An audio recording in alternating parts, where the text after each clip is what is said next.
واتخذ اللہ ابراہیم خلیلا، اللہ نے فرمایا کہ ابراہیم میرا دوست ہے۔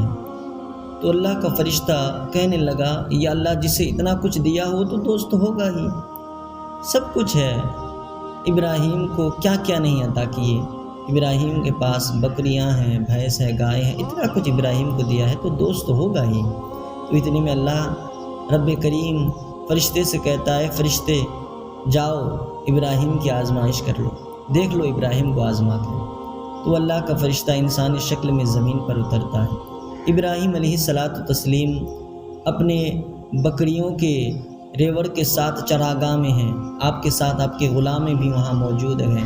تو وہ اللہ کا فرشتہ انسانی شکل میں زمین پر اترا اور کھیت میں چھپ کر کے وہ اللہ کی تسبیح پڑھنا شروع کر دیا، سبحان اللہ والحمد للہ لا الہ الا اللہ واللہ اکبر۔ جب حضرت ابراہیم علیہ الصلاۃ والتسلیم یہ آواز سنتے ہیں تو آپ فرماتے ہیں کہ اتنی پیاری آواز ہے، کون ہے جو میرے رب کا نام لے رہا، کون ہے جو اللہ کا ذکر کر رہا ہے، بڑی پیاری آواز ہے۔ حضرت ابراہیم علیہ الصلاۃ والتسلیم اس انسان کو کھوجنا شروع کرتے ہیں، اس آواز کی کھوج اور اس آواز کو تلاش کر رہے ہیں۔ تلاش کرتے کرتے آپ اس اللہ کے فرشتے کے پاس پہنچ جاتے ہیں، وہ جو انسانی شکل میں وہاں بیٹھا ہوا ہے۔ آپ فرماتے ہیں کہ تم میرے رب کا نام لے رہے تھے، تم میرے رب کا ذکر کر رہا تھا، ذرا پھر سے کرنا، میں سننا چاہتا ہوں۔ تو وہ انسانی شکل میں اللہ کا فرشتہ کہنے لگا ابراہیم اب تک میں اپنی مرضی سے اللہ کا ذکر کر رہا تھا، لیکن جب تم کہہ رہے ہو تو ٹھیک ہے، لیکن تمہیں اس کا مواخذہ عطا کرنا ہوگا، تمہیں اس کے کچھ دینے ہوں گے۔ تو کہا کیا چاہیے؟ کہا یہ جو تمہاری بکری کے ریوڑ ہے نا، یہ ساری کی ساری میری ہے۔ کہا بس اتنی سی؟ کہا ہاں۔ کہا ٹھیک ہے لے لو، لیکن اللہ کا ذکر تو کرو۔ کہا سبحان اللہ والحمد للہ لا الہ الا اللہ واللہ اکبر۔ یہ تسبیح جو ہے بہت پیاری تسبیح ہے، میرے محبوب نے اس کی بہت بڑی فضیلت بیان کی ہے۔ تو جب وہ سناتا گیا، جب سنانے کے بعد وہ خاموش ہو گیا تو اتنے میں حضرت ابراہیم علیہ الصلاۃ والتسلیم کہہ رہے اب خاموش کیوں ہو؟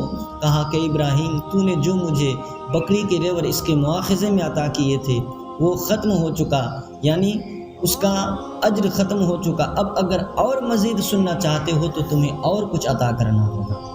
کہا اور کیا چاہیے؟ کہا یہ جو تمہارے گائے اور بھینس ہے یہ تم مجھے دے دو، میں تجھے اور اللہ کی تسبیح پڑھ کر سناؤں گا۔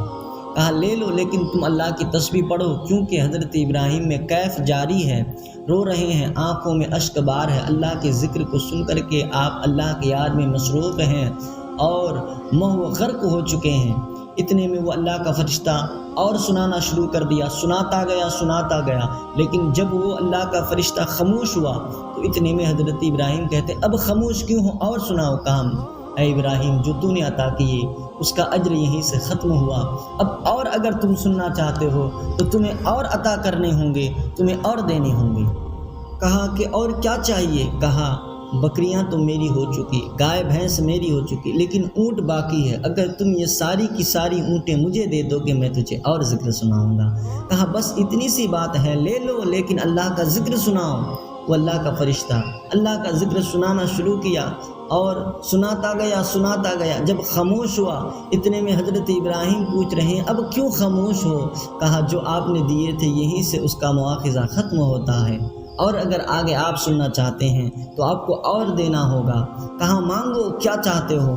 کہا اے ابراہیم تو نے تو سب کچھ مجھے دے دیے ہیں، گائے بھی دے دیا، بھینس بھی دے دیا، اونٹ بھی دے دیا، بکری کے ریوڑ بھی دے دیے، اب تیرے پاس دینے کو بچا ہی کیا ہے؟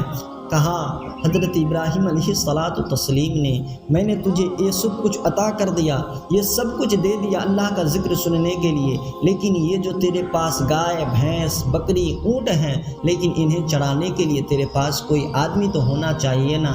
آج سے میں تجھے اپنے آپ کو تمہارے سپرد کرتا ہوں، تو مجھے کھانے کو دے دینا اور پینے کو دے دینا، اور مجھے پیسہ اور رقم کچھ نہیں چاہیے، بلکہ اس کے بدلے میں مجھے صرف اللہ کی تسبیح پڑھ کر کے سنا دینا، اللہ کی تسبیح پڑھ کر کے سنا دینا۔ جب اتنا وہ اللہ کا فرشتہ حضرت ابراہیم علیہ الصلاۃ والتسلیم کے زبان سے سنا تو آنکھوں سے اشک بار ہوئے اور پھر اس کے بعد حضرت ابراہیم سے کہا آؤ گلے لگ جاؤ۔ رب نے جو کہا واتخذ اللہ ابراہیم خلیلا، ابراہیم میرا دوست ہے، واقعی میں تم اس قابل ہو، واقعی میں تم دوست کہلانے کے لائق ہو۔ اللہ اکبر۔ تو یہ حضرت ابراہیم علیہ السلام ہیں جو اس قدر اس تسبیح سے محبت کرتے تھے۔ ہمیں بھی زیادہ تر اپنے رب کا ذکر کرنا چاہیے اور اپنے رب کی تسبیح کرنی چاہیے اور تسبیح میں لگا رہنا چاہیے۔ میرے عزیزو، یہیں تک میں اپنی بات کو ختم کرتا ہوں۔ ہمارے اس ویڈیو کو آپ زیادہ سے زیادہ شیئر کریں، چینل پر نئے آئے ہیں تو سبسکرائب کریں اور ہمارے ویڈیو کو مزید آگے بڑھائیں اور لائک کریں تاکہ اس سے ہماری حوصلہ افزائی ہو۔ انشاءاللہ ایسے ہی نیو ویڈیوز اور نیو واقعے کے ساتھ ہم آپ کے سامنے آئیں گے۔